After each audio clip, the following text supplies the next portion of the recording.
Kami orang Medan, Prof, senang kali waktu Bapak bongkar kasus Sambo. Karena waktu itu yang dibunuh tuh orang Medan. Oh iya, betul. Brigadir Joshua. Betul, ya. Ya, Prof ya? Iya, Brigadir Joshua. Joshua. Benar. Kalau nggak ada Prof, aku rasa publik ini bakal nerima mentah-mentah informasi yang kita lihat di situ gitu. Itu kita gak bakal tahu kebenarannya tentang. Gak ada versi kedua. Gak ada versi kedua gitu. Dan ini luar biasa. Cuman Prof yang berani membongkar, menunjukkan sama semuanya tentang kebenaran kasus itu, Prof. Betul. Prof kira-kira bisa ceritakan nggak sama kita, Prof? Ibaratnya itu kenapa bisa seberani itu, senabrak itu buat menyadarkan kita soal kasus itu, Prof. Boleh nggak, Prof? Baik, saya berdiri nih, serius nih kalau Sambo. Di-spill nih, spesial. Jadi, saudara, saya berangkat saja dari putusan pengadilan. Kasus Sambo itu kasus upaya orang menutupi kejahatan dan mau menghapus kejahatan dengan mengorbankan orang lain. Intinya menurut pengadilan kasus Sambo itu Joshua ditembak oleh Ferdi Sambo. Itu putusan pengadilan. Ditembak oleh Ferdi Sambo dengan alasan yang macam-macam, tapi yang jelas dia nembak, membunuh. Nah, semula kasus itu mau ditutupi begini, begitu Ferdi Sambo menembak, ya, begitu Ferdi Sambo menembak, dia lalu mencari alibi. Dipanggillah Eliezer, disuruh ngaku. Kamu ngaku aja, kamu yang nembak karena ditembak duluan. Nanti kalau kamu menembak, ditembak duluan, karena kamu terpaksa nembak, kamu saya bebaskan. Saya akan kadif propam. Bebas, jadi tidak akan dihukum. Perkara ditutup, selesai. Nah, tapi pada waktu itu orang curiga karena olah TKP-nya juga tidak jelas.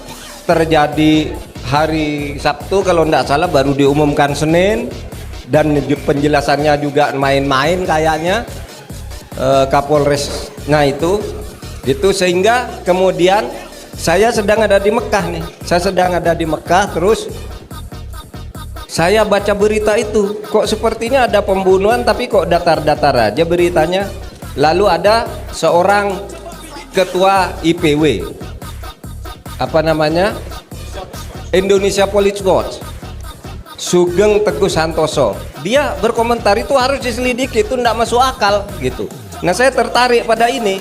Lalu saya bicara ke media dari Mekah, di telepon, ya itu harus diselidiki, itu tidak masuk akal.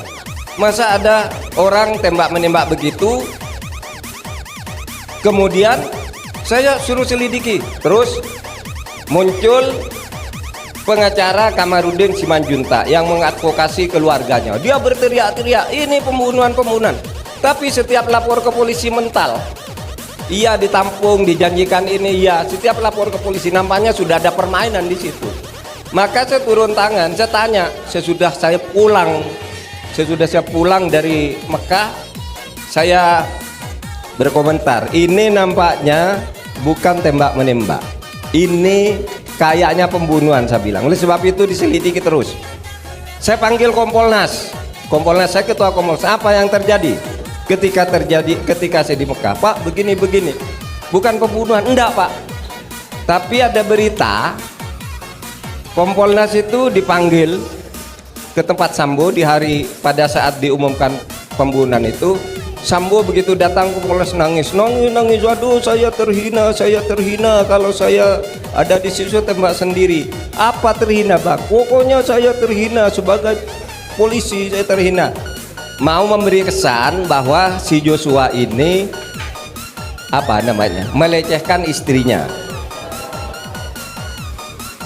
padahal enggak gitu. Lalu saya tanya ke Komnas HAM, sama jawabannya, enggak ada pembunuhan, sudah begini teorinya, begini benar dia tembak-menembak.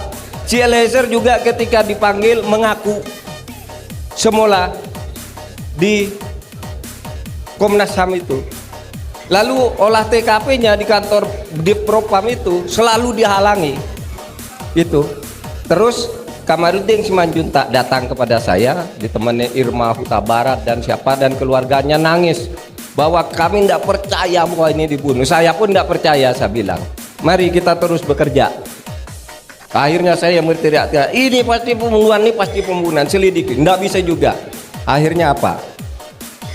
Kompolnas saya panggil. Di mana masalahnya ini? Kok tidak bisa terbuka? Anda semua ini polisi dulunya, kenapa tidak bisa mengungkap kasus ini? Pak, Divpropam itu sangat protektif. Orang mau meriksa ke situ, alat-alat bukti semua udah dimusnahkan. Tidak boleh orang masuk. Nah, kalau gitu gimana caranya? Divpropamnya saja dibersihkan. Itulah sebabnya jam 5 sore saya katakan Divpropam sebanyak 25 orang saya usulkan untuk semuanya dipindah ke tempat lain dan Kadivpropamnya ganti. Pak, enggak bisa, itu sudah kami usulkan. Kalau enggak bisa saya minta daftar sana semua, nanti malam ini juga saya mau lapor ke presiden untuk presiden yang memberhentikan. Kalau Polri enggak mau memberhentikan. Jam 9 saya tunggu daftarnya itu. Nah jam 8 mungkin pesan ini sampai jam 8 semua divisi Propam itu dipindah semua, bongkar. Besoknya Eliezer ngaku, karena tidak ada lagi yang Eliezer ngaku, bukan saya yang membunuh, saya disuruh ngaku. Terus besoknya lagi Sambo tidak bisa mengelak ketika Eliezer mengaku, ditahan juga. Nah itulah kasus ketika kita membongkar Sambo. Jadi saudara, ini kasus sangat luar biasa karena seorang bintang 2 membunuh orang dengan semena-mena dengan alasan yang saudara baca sendiri vonisnya itu. Saudara baca sendiri vonisnya itu. Nah itu penjelasan tentang Sambo. Jadi memang saya berani dan saya tahu juga sampai sekarang kalau saya tidak berteriak kasus itu hilang.